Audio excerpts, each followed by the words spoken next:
the Barbs think they can scare people out of telling the truth. And the truth is, Nicki Minaj owes Little Kim. Nicki Minaj owes Little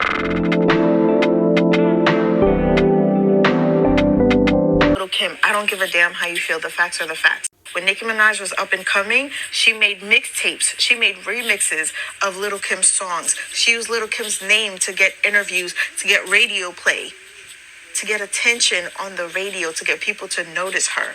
She used Little Kim as like a stepping stool, as like a ladder in order to build herself up.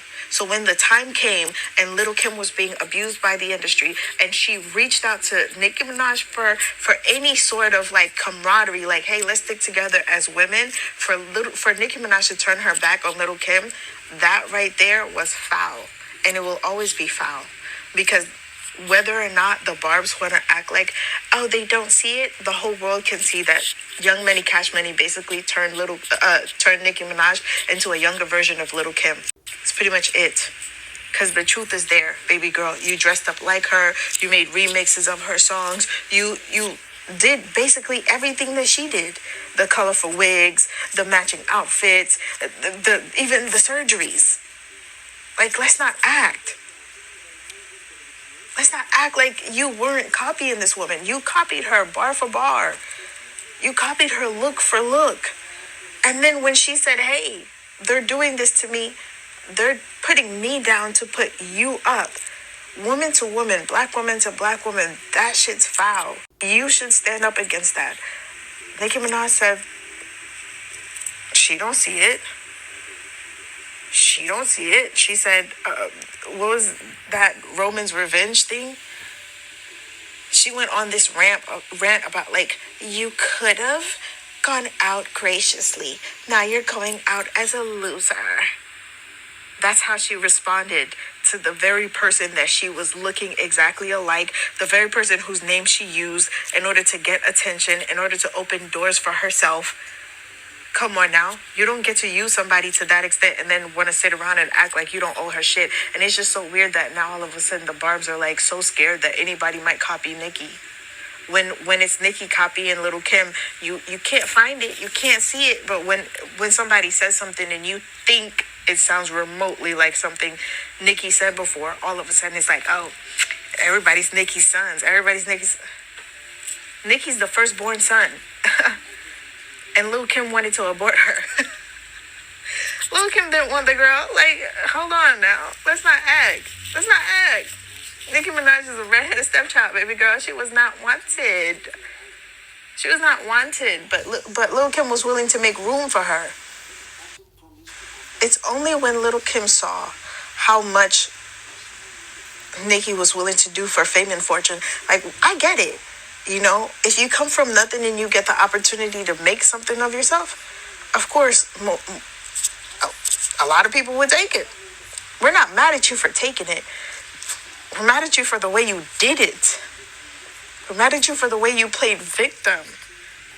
For the way you overlooked that you used this woman and then you turned around and acted like she was beneath you. That's why everybody's mad. That's why people have been calling you, a fucking copycat, and you can't spell Nicki without K-I-M. That's why people have been saying that for all these years.